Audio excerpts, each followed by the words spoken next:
Namaste. Welcome, beautiful souls. Welcome back to Tarot Top Trumps, and today is all about the Hanged Man or the Hanged One, and we are going to look at, I think, 10 different decks today. Decks that have spoken to me in different ways, and I will be sharing with you from the words from the guidebook of the Tildewick Tarot, as well as the Philarkos Tarot. So welcome. If you're new to my channel, my name is Sadhana, and it's my pleasure to share this with you. Maybe this series will help to deepen your understanding of card meanings, and also it may inspire decks that you would like to work with in the future. All right, good morning, Amelia and Clevis. Welcome. The Hanged Man in the Tildewick Tarot, which is the goldish card here in the center of the table, is a reflection of the Vitruvian Man, among other things, and the symbol of the Vitruvian Man as a symbol of completeness and wholeness and connection, I think, is a really beneficial additional contemplation to this card. This is one of two cards in this deck that has humans. There are no other humans in the deck. There are statues. There are pictures on the wall with faces. But this is one where we question why a human needed to be introduced into this card. And I'm going to get right to these words, and then I will respond to the PDF description. The Hanged Man has been portrayed very differently in the development of the tarot, as a traitor, a Christ figure, a Promethean visionary. Here the figure is reminiscent of the Vitruvian Man, though the arms are becoming leaves and branches. This is a green man, or indeed the solar figure of the Oak King, defeated as the sun goes under by the holly, symbol of winter. And if you're not aware of this association, the Oak King and the Holly King, the oak tree and the holly tree, each share 6 months of the year. And at the solstices, they switch their roles. And so this is symbolic.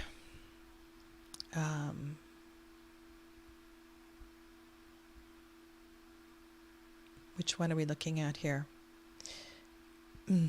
Of one of those two. Of winter, right? So it's holly. Crowning the picture, the leaves seem as if clustered into the mask and antlers of a stag or a horn dance, a significant British celebration of cycles of death and fertility that follows it. Below the man is a Newton's cradle. Let's see if I can zoom in a little bit more so you can see that. On the table, on the desk, there is a Newton's cradle.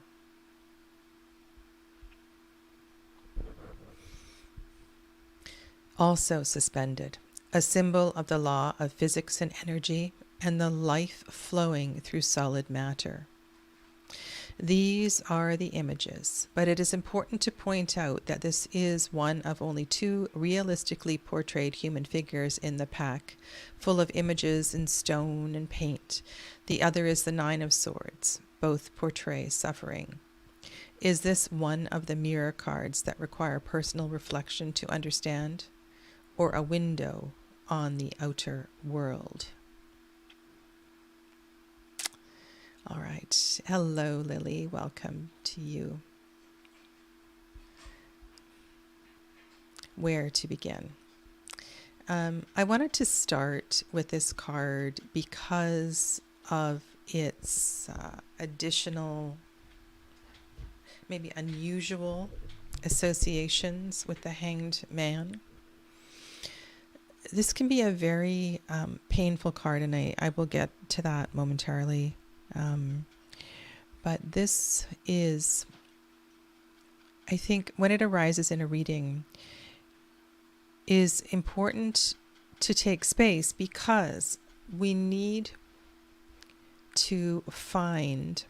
So when we take one of those balls on the Newton's cradle and we pull it back, you know what happens, right? So they all begin to move.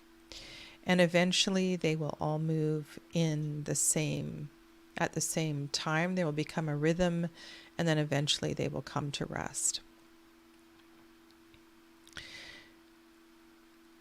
This is this idea of harmonizing frequency, and harmonizing frequency within our own bodies, harmonizing frequency within our own minds, is all a part of the idea of the space that this card invites.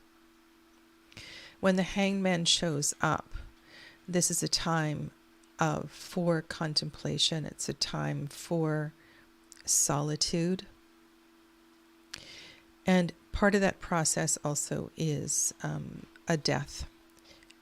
It's a death. It's a death. It's a letting go. It's a letting go. And I use that word cautiously in terms of this card, because I want to talk about death and this card. But we read the process of harmonization and ultimate healing if we don't let things die.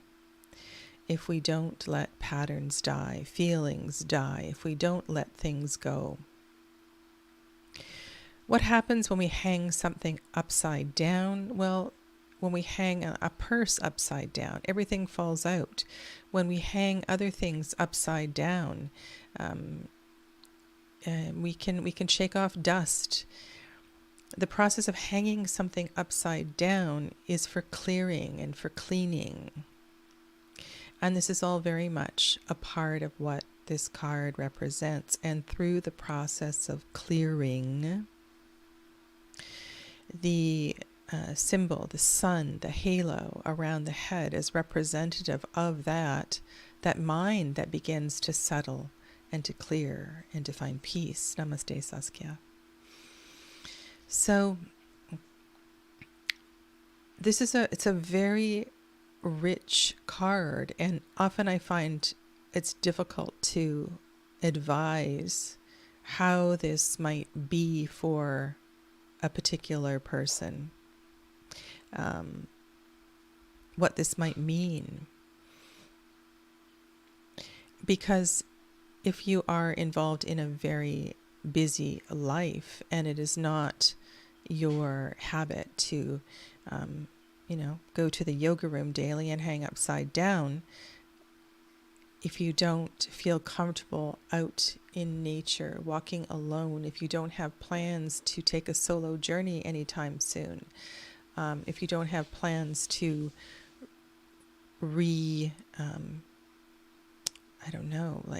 get rid of all the junk in your house, clear out, refresh, refurbish. I mean, there's lots of ways this can present, and so it takes a bit of unpacking to figure out how this might show up for somebody and how this archetype might heal.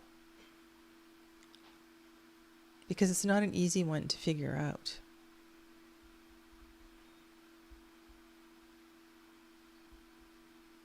And when I think of the Newton's, hi Heather, welcome.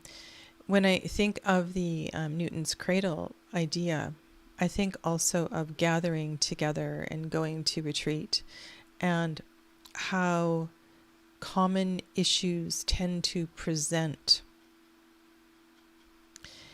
And it happens every time. I don't know if you've ever gone to a weekend retreat or something longer, but no matter what people's intentions were for gathering, the common denominator seems to shine through. And somehow spirit, consciousness, finds a way to bring the harmony and the greatest lesson of that common denominator among all those who gather together. It's really extraordinary. It's like that, it's like the story of, put a group of young women in a room and one is bleeding. By the end of the weekend, they all will be bleeding. So this is quite a poignant card, and I really appreciate this this symbolism. Thank you, Heather. Okay, so let's get to this handstand here. So the handstand, the waterfall. This is a really beautiful card. We all are not at a point where handstands are in our repertoire, but certainly there's lots of inversions that can help. And inversions can mean if you can bend over and hang your head put your head between your knees. You can lie down on the floor and put your legs up the wall. There's lots of ways we can begin to invert the body. And in what this concept of inversion does, yes, it builds strength, but it also begins to circulate lymphatic tissue, lymphatic fluid. Lymphatic fluid doesn't have its own pumping system, and lymph health is part of our general health, well-being, immune system, immunity. And we cannot separate our wellness, our physical wellness, from our mental and our emotional wellness. It's all embedded together. And so the hanging upside downness of this card can literally mean it's time to hang upside down. It's time to get upside down. It's not about just changing your thinking or changing your perspective. You might actually go deeper with that if you physically hang upside down. And like I was saying, you can actually just put your legs up the wall and lie on your back. That's a lovely healing thing to do. Now, in the manga tarot, we see this figure also is in a waterfall, right? A symbol of cleansing. And so this card, this cleansing, clearing component, and just think about, I don't know, maybe after this broadcast, you want to go take a handbag or a backpack or something and just turn it upside down and let everything fall out. And symbolically just think about this, because there's a lot of stuff within each and every one of us that is so easily released. So I really like this component of this card and this level of teaching. Now there's another metaphor here that is really beautiful. This is the FINALISTS tarot, and that is one of the cocoon. So you can think of the pupa, and I don't know how many decks have the Hanged Man as a pupa, like in the chrysalis stage of a butterfly. But that's what we're looking at here in this gorgeous painting from the FINALISTS tarot by Carmen Sorrenti. And her language is absolutely gorgeous in the PDF that comes with her deck. So I'm just going to read you a little bit from her language, her words. You hang bound in your chrysalis, a little crystal case of surrender, while the shadow dancer floats all around you, fluttering with intimations of your entire life and glimmers of constantly shifting emotions. This holy love, or this is holy love, berries surround your chest, ready for distillation. Maria Prophetessa whispers in your ear, on the banks of inherited time. All that has come before is part of the waves of becoming. I love that. All that has come before is part of the waves of becoming. All the voices are still present as the family gets larger, more integrative, intricate, like these butterflies. Maria always shows you what she found at the edges of the known, and she created substance and device, blazing her way along the Nile and the rivers of Gnosis, writing secrets of number and ritual and geometry in ecstatic cries. Again, this idea of, I love the word distillation. It's a brilliant, brilliant word. And that, if you've, I distill water. That is the clean water that I drink, and then I re-energize it with crystals. Even though the water is pretty clean where I live, it's still chlorinated. And the process of distillation takes forever. It is so slow. If you have ever distilled lavender or other plants in your garden to make essential oils, you will know it is a tedious process.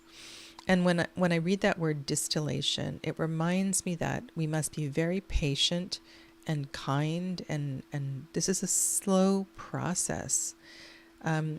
It's not as drastic as hanging the handbag upside down. Little bits are going to fall out. And I'm just getting this really brilliant hit in my crown chakra right now. And so whatever one of these metaphors speaks to you, just take some time post-broadcast and sit with it, because there's a message for you. Okay? Now, when we look at this through the eyes of the Golden Dawn, we have a Neptunian frequency. And one of the things I like in all of these cards here is that sort of like when I think of Neptune, I think of a hazy green color, a mysterious green color. And except for this particular card here and the Tildwick, they all have that. And this is, I think, one of the reasons why I liked the Hanged Man in the Spirit within tarot. It's the color. Color has frequency. And while I've been pretty stuck on classical planet association the last couple of years, and really appreciate that interpretation of the major arcana, I understand why Neptune is associated with this card. And so this also speaks to far out thinking, beyond the reaches of your mind. There's a real process here that is happening. And this particular, well, I want to talk about something else in a second, but I'm just going to introduce all these cards that I haven't introduced, and then I have another kind of important thing to say. So this, another card from the Llewellyn. I think this is just magical. And you could imagine, I mean, of course, there is a story that goes with this, but you could imagine any number of situations here. And this one is not upside down. And I love the doorway, right? Doorways are highly symbolic. We also have the mist, right? The water here. Looks to me like there's a fountain in the distance. And so the idea of portal here is, and waters amplify portals. Water amplifies portals. So this is like that moment when you walk through the waterfall and your Avalon is on the other side, your Eden is on the other side. Okay, so we have, and this is manga. This is the Guardian Tarot. And when I look at this card, I think about the space between the moments. When things slow down so much that we actually notice the in-betweens. And here this tree is shedding its leaves, the seasons are changing, and it's like time slows down. And it can feel really heavy in that sort of energy, especially if we resist the wheel. We resist the seasons, we resist change. And yet this card also speaks to that gentle letting go and the natural order of letting go. It's part of life. And in order for us to continue to thrive, these leaves must fall.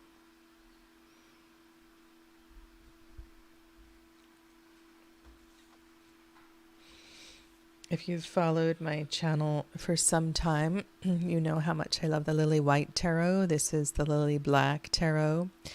And I love the kind of neon colors here, the blue jeans and the color of the snake. And it just seems that everything is amplified in the darkness that is in this particular card.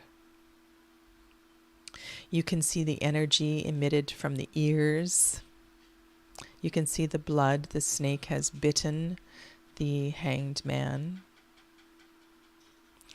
And so what I pick up on here is the snake as a symbol of transformation. The snake as a symbol of transformation. And the blood, the bite. Bloodletting was a part of cleansing and clearing, and it's just another symbol of release and letting go. Could very well be that snake is helping to release a poison, a toxin. And the head position is really interesting here. Like the chin, the head is not back. It's almost as if, I don't know, it's funny. Or the head has come up for a moment to observe and to look at something. There's still strength in this body, in this very strong body in this card. I love that. I love the darkness here, the nighttime. I don't know. It's just, this card really gets me when it comes up in a reading. I find it very emotional. Right. And then Tarot Avatara.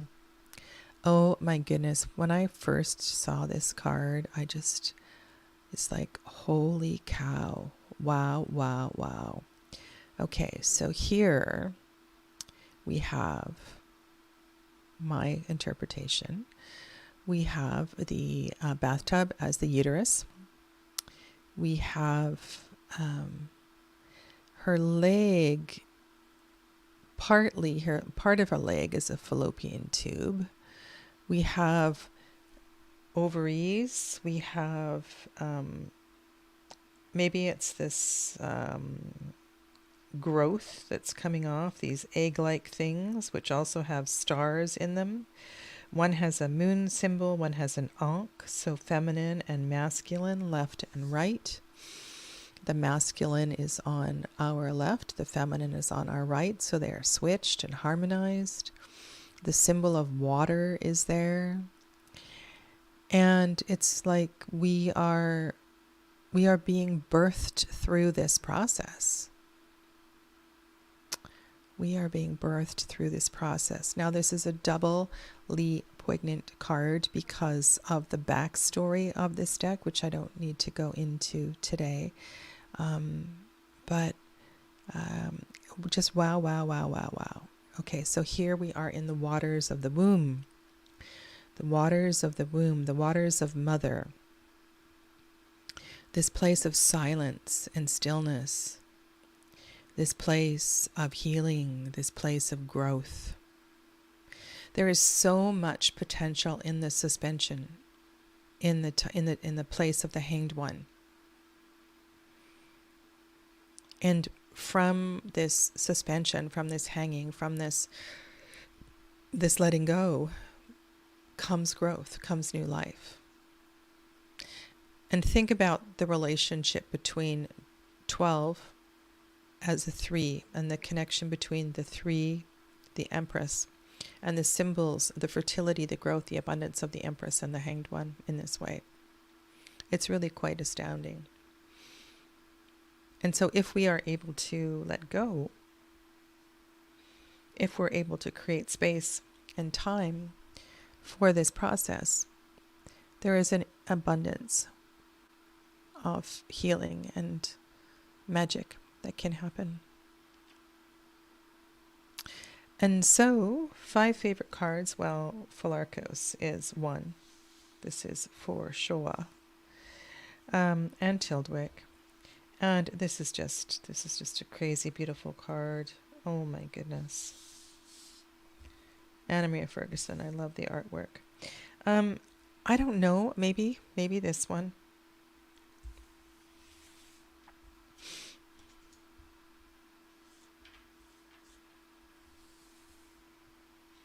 I think I might put the manga tarot in here. But, honestly, all of these cards that I've shared with you today feel like they have something really, a beautiful story to tell and a different way of looking at what this archetype represents. So thank you. Thanks for hanging out with me. I will be back on Monday. Same time, 10 a.m. And I look forward to seeing you then. Pratik. Pratik, I'm not doing readings. I'm just doing analysis. Thank you all so much. Take good care of yourselves. Namaste.